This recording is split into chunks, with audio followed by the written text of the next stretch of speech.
Long term investment का सोच रहे हैं तो टेक्निकल से काम नहीं चलेगा, तो आपको कंपनी के फंडामेंटल एनालिसिस को भी समझना होगा। तो आज के वीडियो में हम बात करेंगे फंडामेंटल एनालिसिस की, जिसमें भी हम बेसिक फंडामेंटल एनालिसिस की बात करेंगे कि अगर कोई बिगिनर है तो उसके लिए भी ये चीज़ समझना आसान हो। क्योंकि जब भी आप लॉन्ग टर्म इन्वेस्टमेंट करते हैं तो वहाँ टेक्निकल से कहीं ज़्यादा इंपॉर्टेंट होता है आप कंपनी के फंडामेंटल्स को समझें। क्योंकि लॉन्ग टर्म इन्वेस्टमेंट के अंदर हम जनरली जो पीरियड कंसिडर करते हैं वो 5 से 10 साल तो मान के चलिए, या अगर मैं इतना भी नहीं कहूँ तो कम से कम 1-2 साल तो आप इन्वेस्टमेंट कर ही रहे हैं, तो आपको पता होना चाहिए कि कंपनी जो है वो फंडामेंटली सस्टेनेबल है या नहीं है। तो आज बात करेंगे कुछ ऐसे इंपॉर्टेंट फैक्टर्स की जो आपको कम से कम, अगर आप एक बिगिनर भी हैं तो भी आपको कंसिडर करने चाहिए। तो इसके लिए हमने जो इम्पोर्टेंट ब्रांड जिस कंपनी को हमने एज एन एग्जांपल लिया है वो है आईटीसी, जिसे आप सभी बहुत अच्छे से जानते होंगे। आपने काफ़ी सारे इनके प्रोडक्ट्स भी यूज़ किए होंगे। इनके प्रोडक्ट्स की एक वाइड वैरायटी है, वाइड रेंज है जो ये अपने कस्टमर्स को डिलीवर करते हैं। इसके ऊपर मैंने रिसेंटली एक शॉर्ट भी अपलोड किया था, अगर आपने वो देखा है तो आपको जरूर ही पता होगा। तो आप सभी का स्वागत है आज की वीडियो में। तो वीडियो शुरू करते हैं। सबसे पहले अगर आप बिजनेस में इन्वेस्ट करना चाह रहे हैं तो आपको ये पता होना चाहिए कि जो कंपनी है वो अपने सेल्स और प्रॉफिट्स के अंदर कैसा ट्रेंड रखती है। ये इंपॉर्टेंट इसलिए हो जाता है ताकि आप, क्योंकि अगर आप 1-2 साल के लिए भी इन्वेस्टमेंट कर रहे हैं या और लंबे टाइम के लिए इन्वेस्टमेंट कर रहे हैं, 5-10 साल, 15 साल, 20 साल के लिए अगर आप इन्वेस्टमेंट कर रहे हैं, तो आपको ये समझ में आना चाहिए कि कंपनी का जो सेल्स और प्रॉफिट्स है उसका ट्रेंड कैसा रहा है, कि कंपनी जो है अपनी सेल को सस्टेन करने में और उसको इंक्रीज करने में कैपेबल है या नहीं। तो अगर इस केस में अगर हम देखें तो यहाँ आप देख सकते हैं कि कंपनी का जो सेल है वो धीरे धीरे इंक्रीज तो हुआ है। अगर हम इसको 2021 से कंपेयर करें जहाँ 13,000 के आसपास सेल था, तो आज वो सेल जो है 17-18,000 करोड़ की रेंज में तो है। लेकिन हाँ, ये यहाँ पर जाके एक स्टक सा लगता है कि हाँ, कंपनी उसको इंक्रीज अभी नहीं कर पा रही है। लेकिन ऑन दी अदर हैंड अगर आप प्रॉफिट्स को देखें तो प्रॉफिट्स जो है उनमें एक स्टडी ग्रोथ आपको नजर आ रही है। तो इसका रीजन क्या हो सकता है कि उतनी ही सेल के ऊपर कंपनी अच्छा प्रॉफिट कर रही है और कंपनी प्रॉफिट को इंक्रीज भी कर रही है। तो अगर आप इसका रीजन देखें तो यहाँ पे आप ऑपरेटिंग प्रॉफिट मार्जिन की तरफ देखिए, कंपनी इसको स्टडीली धीरे धीरे इंक्रीज कर पा रही है, जो कि एक बहुत ही अच्छी चीज है। ऑपरेटिंग प्रॉफिट मार्जिन का मतलब है कि कंपनी का जो मेन ऑपरेटिंग रेवेन्यू है, यानी जो इनका मेन प्रोडक्ट की सेल करने से जो रेवेन्यू बन रहा है, उसमें जो इनके खर्चों का रेशियो है वो धीरे धीरे कम होता जा रहा है, जिसकी वजह से वहां से इनका रेवेन्यू जनरेशन जो है वो अच्छा हो पा रहा है। इसलिए इंपॉर्टेंट हो जाता है कि आप सेल्स और प्रॉफिट्स को जरूर से एनालिसिस करें कि कंपनी उसको सस्टेन कर पा रही है या नहीं, और इन फ्यूचर आपको लगता है कि क्या वो, हम प्रिडिक्ट कर सकते हैं कि वो सेल जो है कंपनी की वो इंक्रीज होगी या इतने पर कम से कम सस्टेन तो कर सकती है या नहीं। तो इस केस में देखें तो हाँ, प्रॉफिट इनका बहुत अच्छे से इंक्रीज हुआ है, लेकिन हाँ, कहीं ना कहीं जो सेल है वो थोड़ी पिछले 1-1.5 साल के अंदर हमें स्टक सी लगी है कि 17-18,000 की रेंज में ही ये अटक गई है। लेकिन ओवरऑल अगर कंपनी को देखें तो कंपनी ने पिछले अगर 3 साल का देखें तो बहुत अच्छा परफॉर्मेंस इनका सेल्स में भी रहा है, प्रॉफिट में तो ये कंटिन्यूसली बहुत अच्छा परफॉर्म कर रहे हैं। उसके बाद दूसरा पॉइंट अगर देखें तो वहां पे हम बात करते हैं कंज्यूमर सेगमेंट की और मार्केट शेयर की। कंज्यूमर सेगमेंट से मेरा मतलब है कि जो कंपनी जो सर्विसेज या प्रोडक्ट डिलीवर कर रही है उनके कस्टमर्स कौन कौन है, उनके मेन कंज्यूमर्स कौन है। जैसे आप एग्जांपल लें HAL का, तो HAL का जो मेन काम है वो जनरली डिफेंस के आइटम्स को उनकी सेल करना है। तो उसका मेजर जो कस्टमर है वो कौन होगा, गवर्नमेंट ही होगा। तो वहां पे जो कस्टमर है उनका एक ही है, ठीक है। हालांकि जो HAL का केस है वो बिल्कुल ही अलग है, क्योंकि डिफेंस जो एक बहुत ही स्ट्रेटेजिक सेक्टर है तो उसकी जरूरत हमेशा कंट्री को होती है, तो वहां पे वो सस्टेनेबिलिटी है। लेकिन अगर हम किसी और कंपनी की बात करें तो आपको कंज्यूमर सेगमेंट देखना होगा कि उनका कंज्यूमर का जो बेस है वो कितना बड़ा है और कितना सस्टेनेबल उसमें पॉसिबिलिटी है। अगर आईटीसी की बात करें तो बेसिकली इनका जो मेन काम है वो एफएमसीजी का है। अगर आप देखें तो 40% of their revenue comes from FMCG sector. FMCG sector जो कि एक वाइड वेराइटी वाला सेक्टर है, जो कि हर हाउस होल्ड जनरली इसको यूज करता है। तो एक बड़े मार्केट को तो ये टारगेट करती है, बड़ी ऑडियंस को, बड़ी जो कंज्यूमर बेस है उसको तो ये टारगेट करते हैं। फिर आपको देखना चाहिए मार्केट शेयर। मार्केट शेयर से मतलब है कि कंपनी के देखिए पीयर्स बहुत सारे होंगे। जैसे अगर आप एफएमसीजी में जाएं तो वहाँ पे आपके पास डाबर है, आपके पास हिंदुस्तान यूनिलीवर है, आपके पास इमामी है। तो बहुत सारी कंपनीज में ऑलरेडी इस सेक्टर में है। लेकिन उसके साथ ही आईटीसी के जो प्रोडक्ट्स देखेंगे तो उनका बहुत ही सिग्निफिकेंट पोर्शन रहता है मार्केट के अंदर। वेल नोन प्रोडक्ट्स हैं और बहुत ही अच्छे से उनकी सेल होती है। तो आईटीसी का देखें तो कस्टमर बेस भी बहुत अच्छा है, सेगमेंट भी बहुत अच्छा ही टारगेट करते हैं, वाइड सेगमेंट को टारगेट करते हैं और उनका मार्केट शेयर भी बहुत ही सिग्निफिकेंट है। तो ये चीज आपको देखनी चाहिए। जैसे कि यहाँ पे आप देखें तो एफएमसीजी से जिनका रेवेन्यू आ रहा है वो 40%, 27% है। यहाँ पे जो है ये सिगरेट का है, क्योंकि आईटीसी जो है सिगरेट को भी सेल करती है। तो वहां पे 40% of their revenue comes from the cigarette.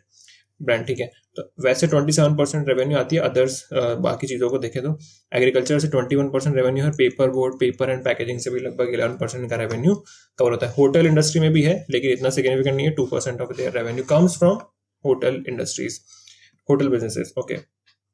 तो मार्केट शेयर और कंज्यूमर सेगमेंट भी आपको देखना चाहिए। उसके बाद अगले पॉइंट पर चलें। यहाँ पे हम बात करेंगे डेट इक्विटी रेशियो, बहुत इंपॉर्टेंट होता है डेट इक्विटी रेशियो। देखिए, अगर कंपनी के पास डेट होता है तो डेट के ऊपर कंपनी को इंटरेस्ट देना होता है, जो कि एक तरह से उसका सर्विस पोर्शन है। इंटरेस्ट से एक एडवांटेज जो कंपनी को मिलता है वो होता है टैक्स बेनिफिट।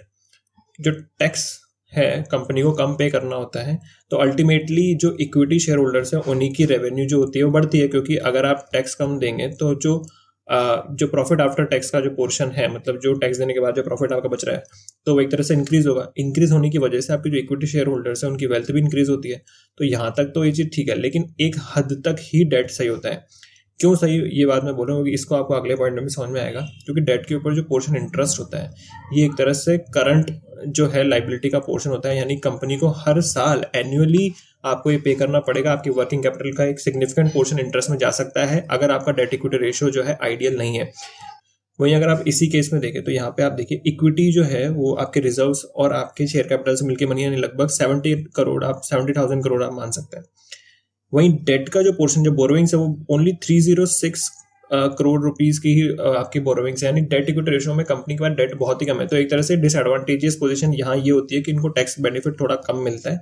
पर दूसरे एंड पे देखें तो कंपनी बहुत ही सेफ है कि कंपनी के ऊपर किसी भी तरह का कोई भी बर्डन ऐसा नहीं है जो कंपनी के कैश फ्लोज को अफेक्ट करता हो, जैसे कि इंटरेस्ट है यहाँ पर। तो डेट इक्विटी रेशियो जो है सिग्निफिकेंट होता है। जनरली हम इसको कंसिडर करते हैं कि वो जो डेट है वो इक्विटी का लगभग 2 गुना जो है वो ठीक रहता है। ये आइडियल रेशियो है सभी के लिए। इसकी लिमिट जो है वो अपने हिसाब से अलग अलग हो सकती है। जैसे आप अडानी ग्रुप्स में जाएंगे तो वहां पे जो डेट इक्विटी रेशियो वो बहुत ज्यादा है, ये बहुत ज्यादा डेट उनके पास उन्होंने ले रखा है। तो ये लोग इसको 1:1 में भी कंसिडर करते हैं, 1:2 के रेशियो में भी कंसिडर करते हैं। वो सब आपके खुद के ऊपर डिपेंड करता है। देखिए, एक इतना लिमिट तक रखें कि आपकी कंपनी के ऊपर उसके नेगेटिव इफेक्ट्स ना पड़े, तब तक डेट इक्विटी एकदम का जो रेशियो है वो सही रहता है। उसके बाद जो मैंने कहा कि इसका जो दूसरा सबसे इंपॉर्टेंट कंपोनेंट होता है वो है इंटरेस्ट, और वो मैंने इसलिए कहा, तो जब कंपनी आईटीसी है, इनके पास डेट का पोर्शन ही बहुत कम है तो उसके ऊपर इंटरेस्ट भी बहुत कम है। तो ये जो डेट इंटरेस्ट कवरेज रेशियो है ये बेसिकली ये बताता है कि आपके पास कितने रेवेन्यू है। जैसे कि मैं बोलता हूँ ईबीआईटी, इसको हम बोलते हैं earning before interest and taxes, कि इंटरेस्ट और टैक्स का पोर्शन पे करने से पहले आपकी जो अर्निंग्स है वो कितनी सफिशिएंट है आपका इंटरेस्ट पे करने के लिए। तो जब मैं इसको इंटरेस्ट से डिवाइड करता हूँ तो मेरे पास ये निकल के आता है, जिसका मतलब ये है कि मैं मेरे इंटरेस्ट को कितनी बार पे कर सकता हूँ मेरी अर्निंग से। तो जैसे यहाँ आ रहा है 612, यानी इनकी अर्निंग इतनी है कि लगभग 612 बार ही इंटरेस्ट को पेमेंट कर सकते हैं अपनी इनकम से। तो ये बहुत ही अच्छा रेशियो है इनके लिए, क्योंकि वैसे ही कंपनी जो है ऑलमोस्ट डेट फ्री, मैं बोल सकता हूँ बहुत ही कम लेस डेट के साथ कंपनी अपना बिजनेस करती है। तो इंटरेस्ट कवरेज रेशियो भी यहाँ पे बहुत इंपॉर्टेंट होता है, क्योंकि इंटरेस्ट अगर ज्यादा होता है तो कंपनी की वर्किंग कैपिटल जो होती है, जो डे टू डे बिजनेस के लिए जो कैश होता है वो कम होता जाता है। वो कम होगा तो कंपनी के वर्किंग साइकिल, जो मैं कैश कन्वर्जन साइकिल है, आपका जो वर्किंग कैपिटल का साइकिल है, ये भी बहुत एडवर्सली अफेक्ट होता है। तो कंपनी के जो डे टू डे एक्टिविटीज है उन पे नेगेटिवली अफेक्ट पड़ने लगता है। कंपनी की मार्केट सेल्स जो है वो कम हो सकती है। तो इसलिए इंटरेस्ट कवरेज रेशियो को देखना बहुत जरूरी हो जाता है। तो इस केस में ये बहुत ही परफेक्ट है।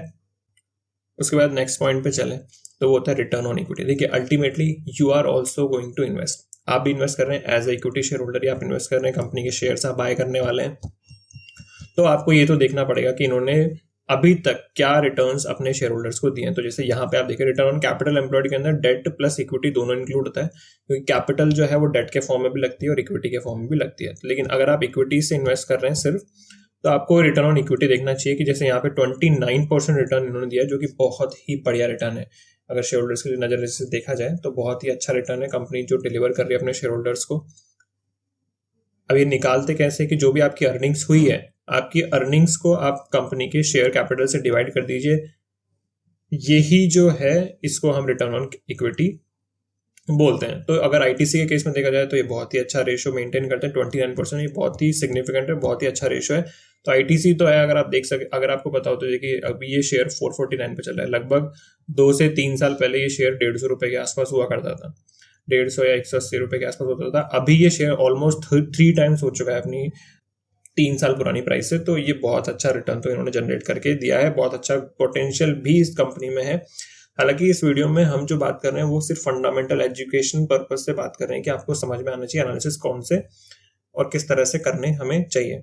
आईटीसी एक अच्छा एग्जांपल बन सकता है, क्योंकि ये एक तो वेल नोन ब्रांड है, दूसरी बात जो पॉइंट्स हमें कवर करने हैं वो आसानी से हमें बहुत अच्छे लेवल पे आईटीसी में देखने को मिल जाते हैं। नेक्स्ट पे चलते हैं, वो है कैश कन्वर्जन साइकिल।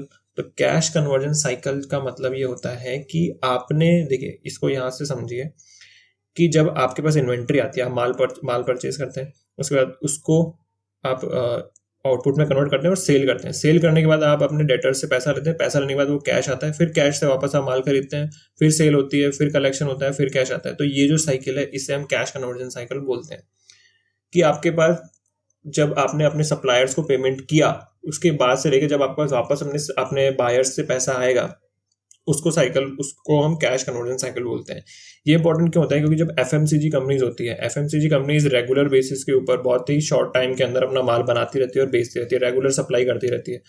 तो इनके लिए इंपॉर्टेंट हो जाता है कि इनका जो कैश का जो साइकिल है वो चलता रहे, क्योंकि कैश का साइकिल अगर इनका चलता रहेगा तो इनको अपनी सेल को करने में, अपने प्रोडक्ट्स को डिलीवर करने में कभी भी प्रॉब्लम नहीं आएगी, डिले इनको फेस नहीं करना पड़ेगा।